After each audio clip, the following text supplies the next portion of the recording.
Hi everyone, I'm Professor Uma Baby from Civil Engineering Department. Okay. Today in this lecture we discuss about the practicals in highway engineering. Okay. There are total 17 practicals in highway engineering. We discuss about one by one. Okay. So our first practical is drawing the cross section of road. Okay. So practical outcomes. Okay, draw the sketches showing standard cross section of national highway, state highway, major district road, order district road in embankment and cutting on A3 size sheet. Okay, this is the practical outcome. Okay, then next one is relevant course outcome. Okay, so first of all is identify the types of road as per IRC recommendation. Okay, then second, implement the geometrical design features of different highways. Okay,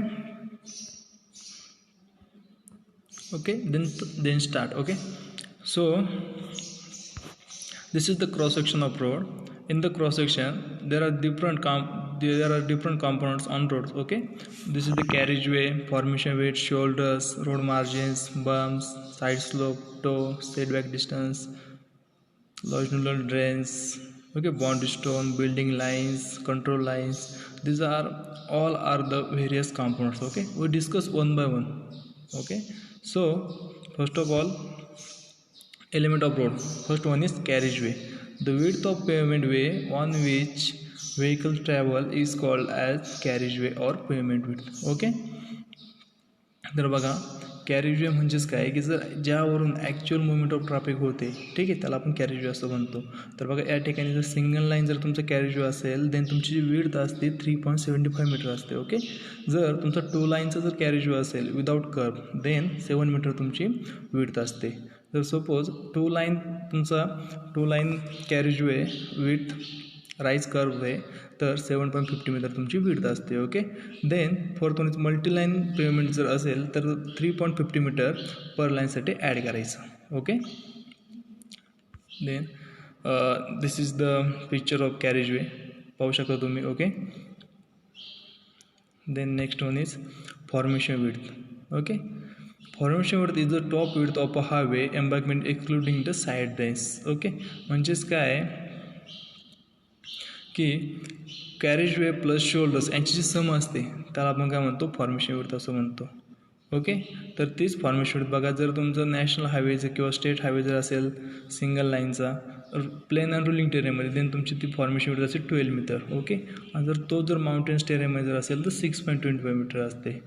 आणि जर तुमचा 2 लाईनचा असेल तर plain and ruling टेरेमध्ये 12 metre तुमची width असते आणि mountains टेरेमध्ये तुमची 8.80 मीटर असते. ओके, देन मेजर डिस्ट्रिक्ट रोडसाठी पण सेम, सिंगल लाईन जर असेल तर 9 मीटर ही तुमची प्लेन रुलिंग टेरेमध्ये असते आणि फॉर्मेशन विड्थ ती 4.75 मीटर असते. Okay, then next one is MDRमध्ये बघा, तर 2 लाईन जर असेल देन 9 मीटर तुमची विड्थ असते प्लेन रुलिंग टेरेमध्ये. तसंच ODRमध्ये जर सिंगल लाईन असेल देन प्लेन रुलिंग टेरेमध्ये तुमची 7.5 मीटर्स अँड माउंटेन्स टेरेमध्ये 4.75 मीटर्स विड्थ असते. ओके, जर 2 लाईन जर तुमचा हवे असेल ऑर्डर डिस्ट्रिक्ट रोड असेल देन प्लेन रुलिंग टेरेमध्ये 9 मीटर. ओके, आणि जर व्हिलेज रोड असेल सिंगल लाईन देन 7.5 मीटर ही प्लेन रुलिंग टेरेमध्ये तुमची विड्थ असते आणि माउंटेन्स टेरेमध्ये तुमची 4 मीटर विड्थ असते. ओके, तर ह्या सगळ्या विड्थ आणि हे सगळे क्लास ऑफ रोड्स आहेत. ओके, देन यामध्ये तुम्ही पाहू शकता पेवमेंट प्लस शोल्डर्स. ओके, म्हणजे थोडक्यात formation width is equal to pavement plus shoulders. Payment plus शोल्डर्सची जी पण काही विड्थ आहे ती मी ॲडिशन केल्यानंतर जी विड्थ भेटते आपल्याला त्याला आपण फॉर्मेशन विड्थ असं म्हणतो. Okay, then next one is right of way. Right of way म्हणजे काय बघा, right of way is the area of land acquired for the road along the its alignment. It is distance between the boundary stone on either side of the road. Okay, and next one is road shoulders. Shoulders are provided along the road edge to serve as emergency line for vehicles. As per IRC, minimum width of shoulder is 2.5 meters. Okay, तर पाहूया आपण right of वे कशाला म्हणायचं आणि road shoulders कशाला म्हणायचं. Okay, तर बघा राईट ऑफ वे म्हणजे जेवढे आपल्याला कंस्ट्रक्शनसाठी जेवढी पण जागा लागते किंवा जेवढे पण स्पेस रिक्वायर त्याला आपण राईट ऑफ वे असं म्हणतो. Okay, this is the picture of right of way. Then next one is shoulders. Okay, roll shoulders. बघा ह्या पिक्चरमध्ये जो जागा दिसते आपल्या कॅरियरच्या साईडला जी काही जागा दिसते आपण त्याला काय म्हणतो, रोड शोल्डर असं म्हणतो. ओके, बघा हा जो पोर्शन दिसतो कॅरियरच्या शेजारी याला आपण काय म्हणतो, रोल शोल्डर असं म्हणतो. ओके, हा कॅरियरवे हा roll shoulders.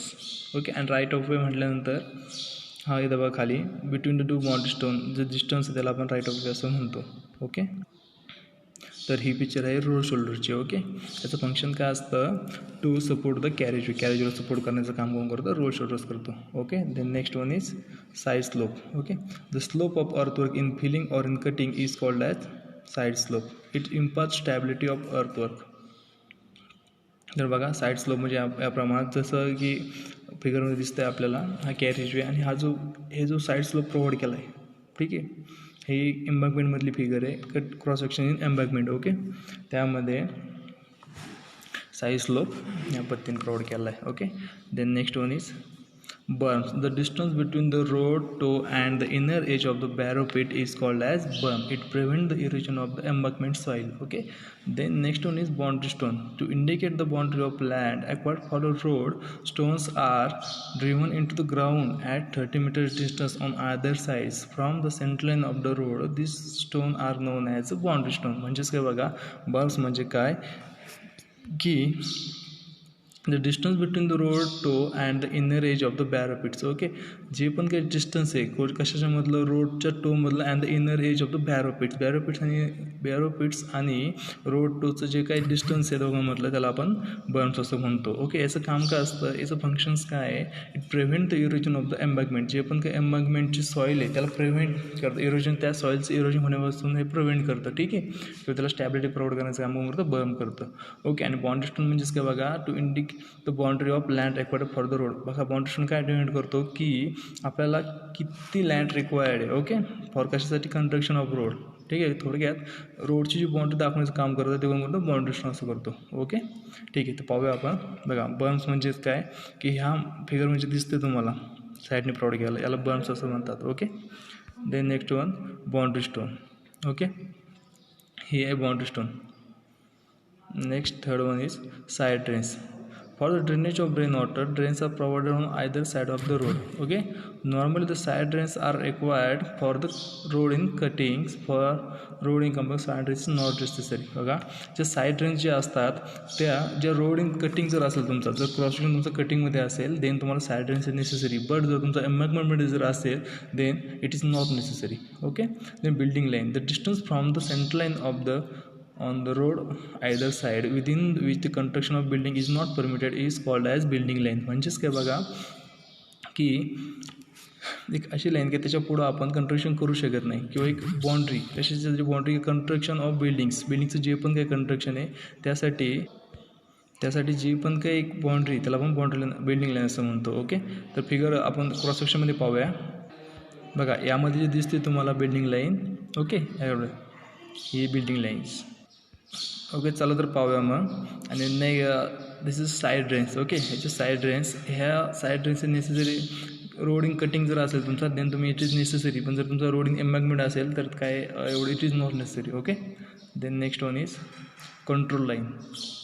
At the location of like banks, hospital, factory, theater, etc. on the road where more people gather, distribution to the traffic will be more. Okay, म्हणजेच काय, ज्या ठिकाणी जास्त गरजेच्या ठिकाणी, ज्या ठिकाणी बँक्स आहेत, हॉस्पिटल्स आहेत, म्हणजे फॅक्टरीज आहेत, थिएटर्स आहेत. Okay, on the roads where the more people gather distributes to the traffic will be more. म्हणजेच काय, ज्या ठिकाणी जास्त गर्दी होते, ठीक आहे, त्या ठिकाणाला आपण ज्या लाईनने दर्शवतो त्याला कंट्रोल लाईन असं म्हणतो. Okay, then next one is बघा spoil bank. The banks concentrate from surplus excavated earth on the side of road cutting parallel to its alignment are known as spoil banks. Okay, the soil from the spoil banks can be use for the repair of shoulders. म्हणजेच काय बघा, जे पण काही आपले alignment of road आहे, okay, त्याला parallel आपण जे पण काही रोडची कटिंग करतो आणि जी एक्सकॅव्हेटेड झालेली जी अर्थ आहे ती आपण साईडला ज्या ठिकाणी डिपॉझिट करतो. ओके, सरप्लस एक्सकॅव्हेटेड अर्थ जी आपण साईडला जी डिपॉझिट करतो त्यापासून जे बँक्स तयार होतात आपण स्पॉइल बँक्स असं म्हणतो. ओके, आणि ह्या स्पॉइल बँकचा यूज कुठं करतो आपण, रिपेअर्स ऑफ शोल्डर्सला रिपेअर करण्यासाठी आपण त्याचा यूज करतो.